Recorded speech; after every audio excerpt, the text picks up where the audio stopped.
All right, so let's dive into something a little bit different today. Okay. Something specifically for you. Right. We're going to be tackling decision making, Oh, okay. and not like the theoretical, kind of Yeah. classroom Right. decision making. We're talking real world, Yeah. boots on the ground decision making, the kind that you need as a new entrepreneur. Absolutely. And, you've got a mountain of choices ahead of you when you're a new entrepreneur. So Well, yeah. we're using Gary Klein's book, Sources of Power: How People Make Decisions, as our guide. This is a great book. Yeah. Have you had a chance to read this one? This is a fascinating look at how people make decisions when the pressure's on.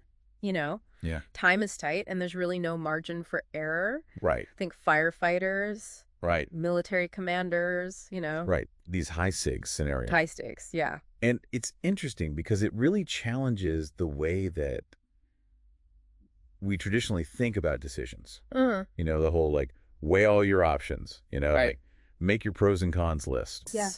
Turns out in the real world, it's not always so straightforward. No, it's not. And especially when you're in the thick of it, Clinton found that experts often rely more on Okay. their experience and their intuition. Interesting. They'll recognize patterns and they'll kind of play out the scenario in their mind and they just kind of know what needs to be done. They just know what to do They just know. based on their experience. Yeah. So that's where this recognition prime decision model comes in. Yeah. The RPD model. They're a PD. And it's about recognizing a situation and then kind of acting based on that recognition. Right. So Klein tells this story about a fireground commander who insisted that he never made decisions.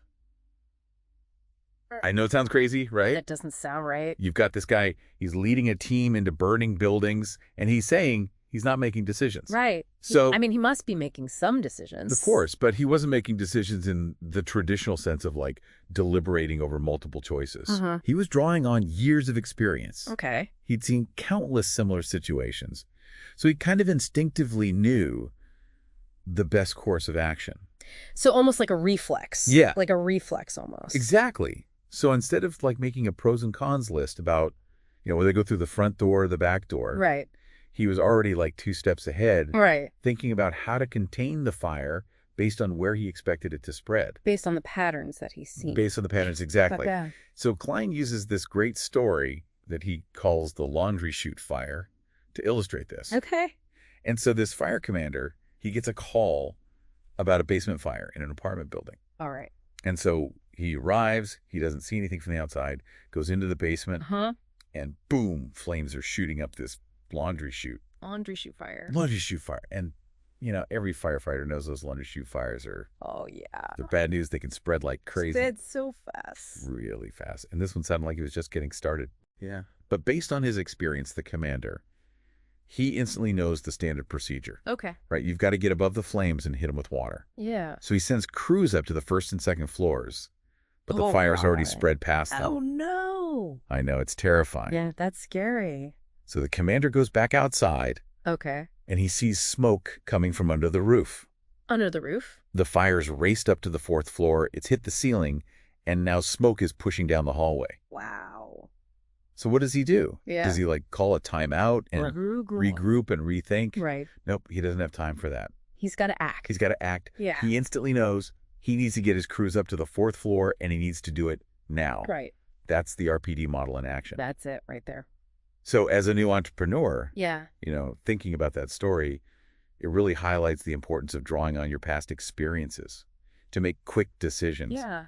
Especially when time is of the essence. Time is of the essence. You might not always have the luxury of weighing every single option. Right. And that laundry chute fire story, it also highlights another key element of this RPD model. Okay. And that's mental simulation. Mental simulation. Okay. So break that down for me. How does mental simulation work? So it's essentially playing out scenarios in your mind. Okay. It's like a mental dress rehearsal for real life situations. I like that. So instead of comparing options kind of side by side, Yeah. you're mentally running through each choice to see how it might play out. Got it. So you're kind of simulating it in your mind. So in that fire situation, the commander wasn't just reacting to the flames. Right. He was nipping ahead, He was thinking ahead, yeah.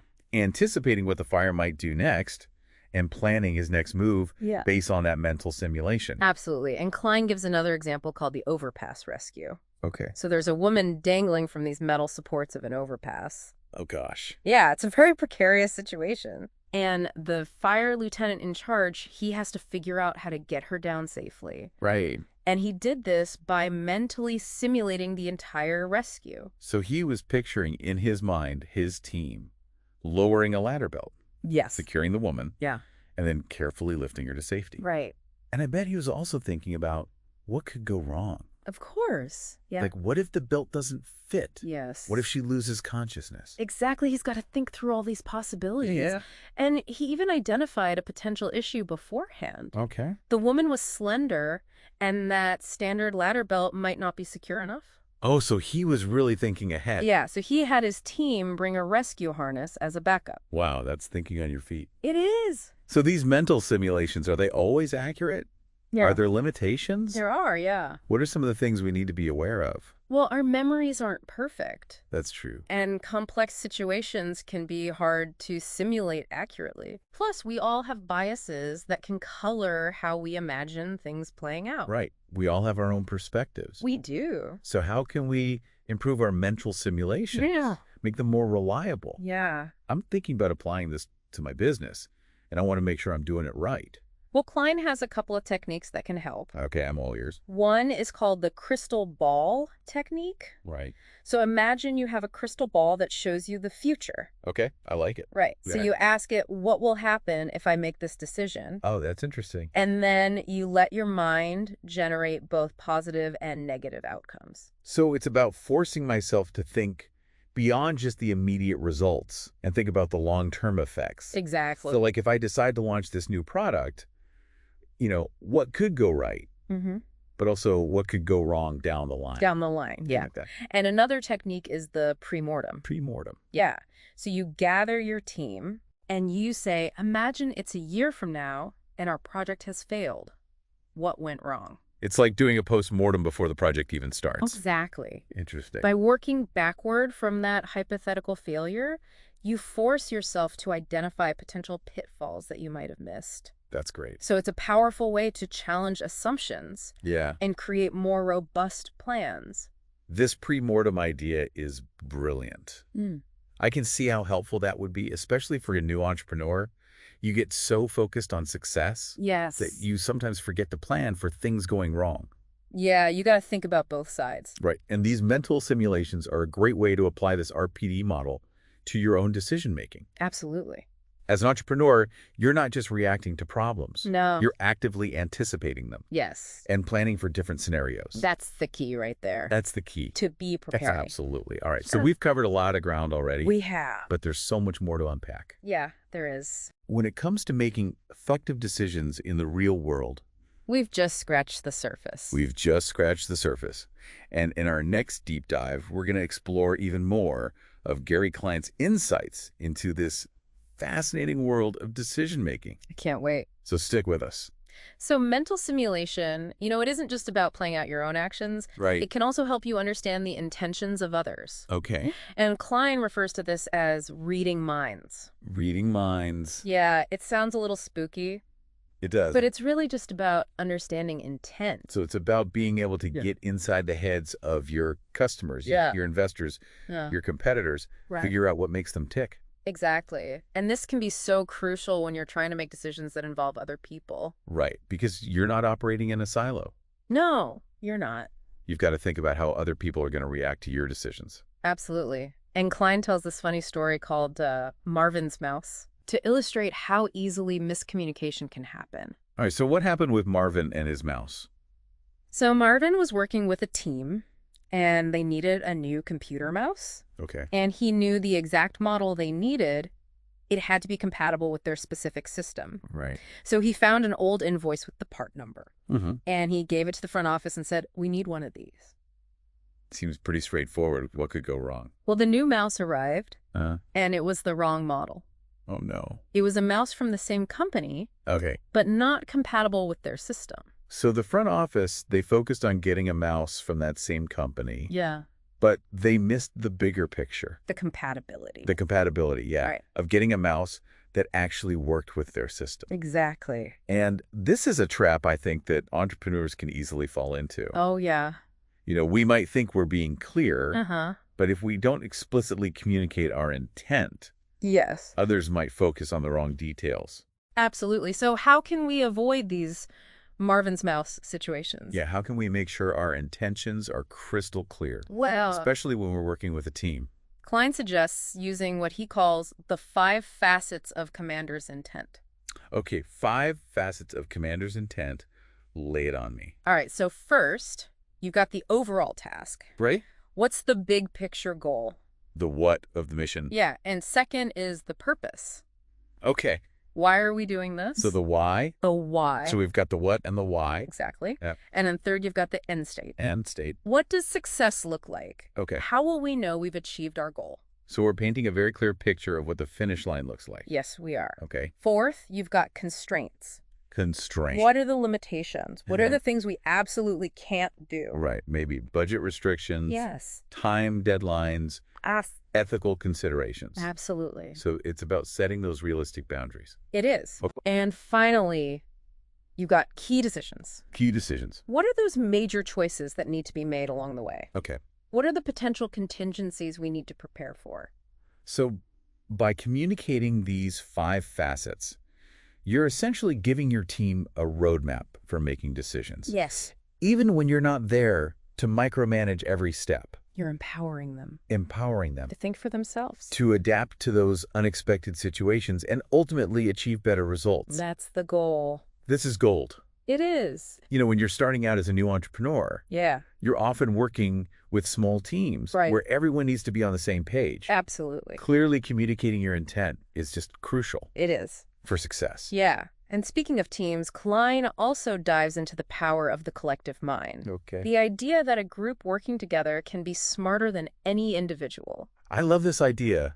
It's like that saying, 2 heads are better than one, but amplified. Right. And he uses the example of wildland firefighters to illustrate Okay. this. These are the folks who are battling these wildfires out west Yeah. in some of the most challenging and dangerous terrain you can imagine. High pressure teamwork, for sure. Talk about high pressure. Yeah. Yeah. Their lives depend on it. Absolutely. And Klein highlights 4 key characteristics of these really elite firefighting teams. Okay. All righty. All right, so first, there's sharpness. Sharpness. Okay. These firefighters, they're incredibly skilled and knowledgeable. They're the experts. They're the experts. They've spent years honing their craft Yeah. and really understanding fire behavior. Okay. Second is stability. Stability. Wildland firefighting teams often work together for years, even decades sometimes. Wow. They develop a deep familiarity with each other's strengths and weaknesses, Uh, and they build a level of trust that's essential in those high-pressure situations. so they're not just like a bunch of individuals thrown together. No, they're a unit. They're a unit. They're a tight-knit unit, yeah. Okay. And the stability allows them to communicate efficiently, anticipate each other's moves, and work together seamlessly. That's teamwork. It is. All right. So sharpness, stability. What's next? The third characteristic is resilience.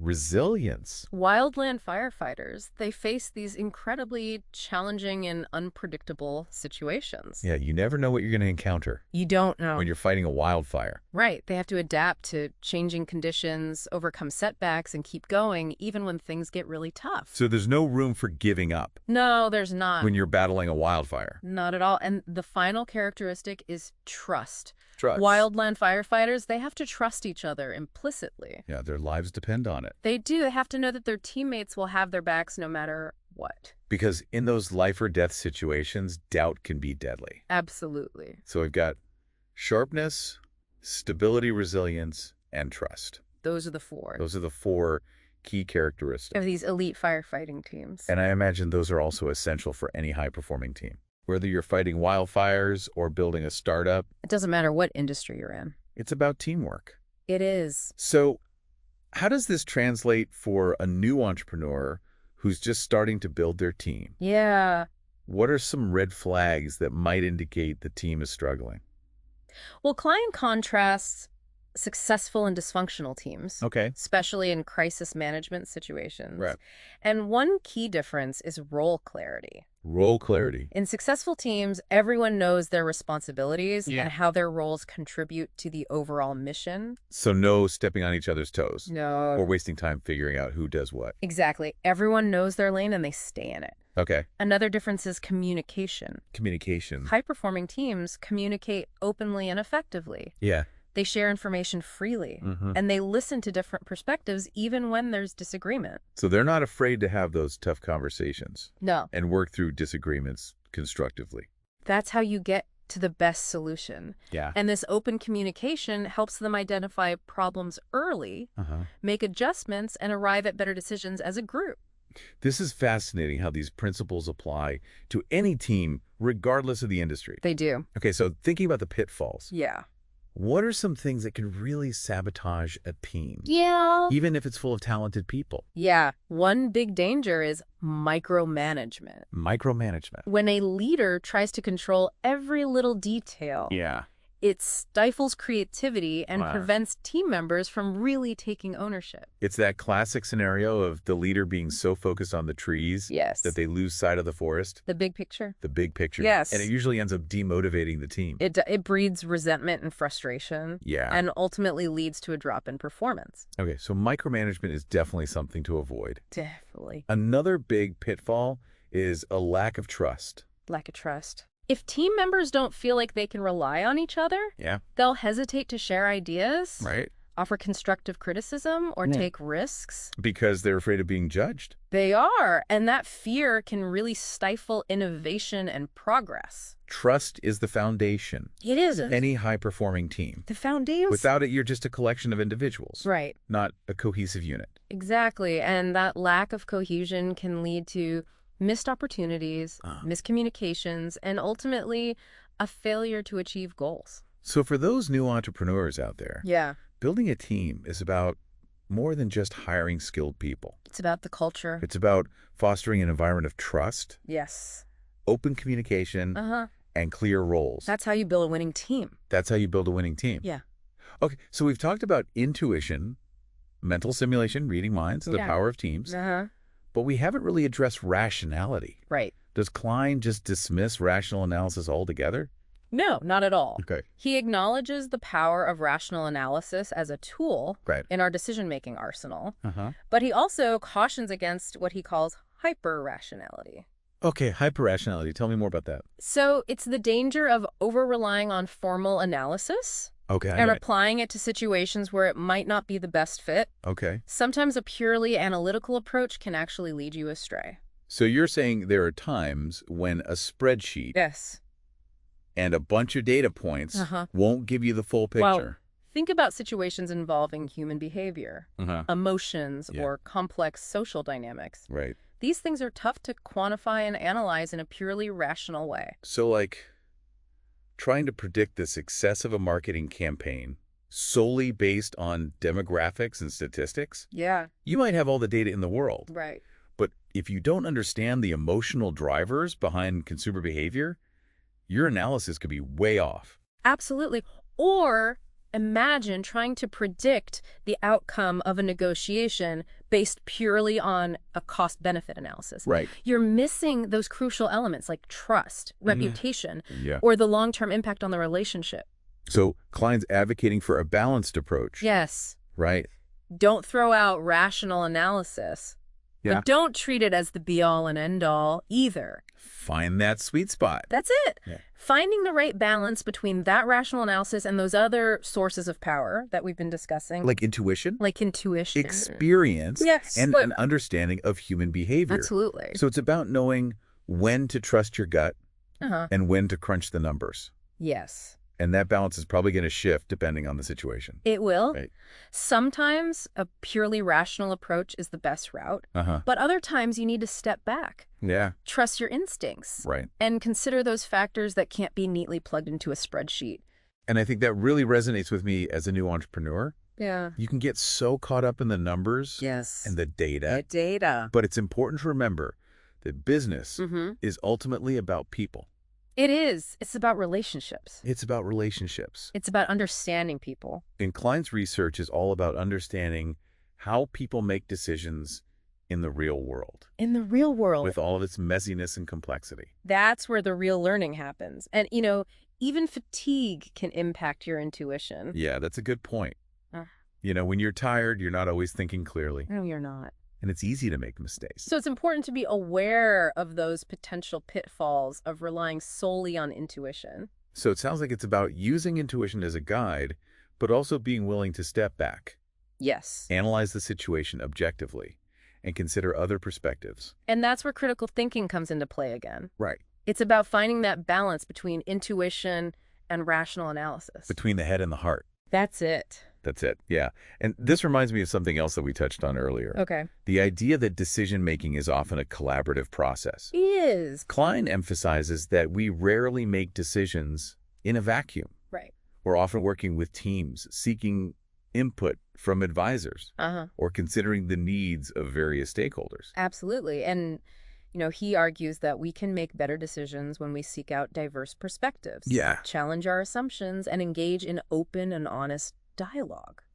So as entrepreneurs, it's important to build that culture of collaboration It is. within our teams, Yeah. to value different opinions, Yes. and create a space where people feel comfortable speaking up and sharing their ideas, Absolutely. even if they disagree with the boss. Even if they disagree, yeah. Because sometimes those dissenting voices Yeah. can lead to the best solutions. The best ideas come from those unexpected sources. Yeah, it's about creating an environment where everyone feels heard Yes. and respected, Respect. which is so essential for making good decisions. It is. Now, once a decision is made, it's equally important to communicate it effectively, Oh, absolutely. right?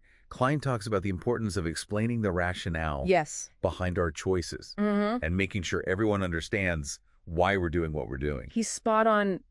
Clear and concise communication is crucial It is. for building trust, fostering alignment, and ensuring that everyone is working toward the same goals. Because when people understand the why The why. behind a decision, Yeah. they're more likely to be on board Yes. and to execute it effectively. Absolutely. And as an entrepreneur, you're often leading a team, Right. pitching to investors or trying to persuade customers. Right. You need to be able to articulate your vision, Ah. explain your strategy, and really get everyone excited about what you're building. Communication is everything It is. in business. It's key. And I think Klein's book really underscores that point. He does. He's not just talking about decision-making in this theoretical sense. Real. He's providing practical advice that entrepreneurs can actually use In the real world. in the real world to navigate those challenges. Absolutely. I think that's what makes his work so valuable I agree. for entrepreneurs. Yeah. He's giving us this framework for making smarter decisions, Uh-huh. building stronger teams, and ultimately achieving greater success. It's a roadmap It is a roadmap. for navigating the complexities of starting and running a business Absolutely. full of practical insights and actionable advice. And one of the most important takeaways, I think, from this book Yeah. is that entrepreneurship is a journey of continuous learning.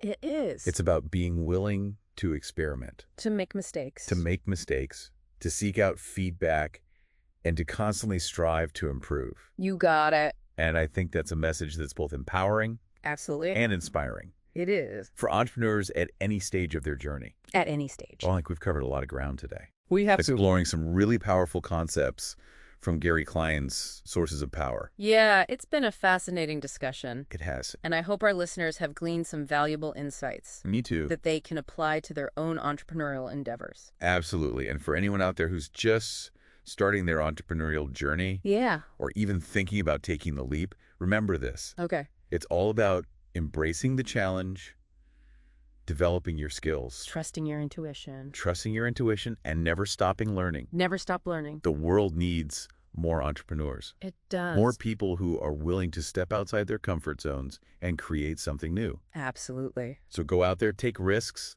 make mistakes, and keep learning. That's the key. Who knows, maybe one day you'll be sharing your own stories of entrepreneurial success, That's right. inspiring the next generation of innovators and changemakers. That's what it's all about. Until next time, keep diving deep and keep learning.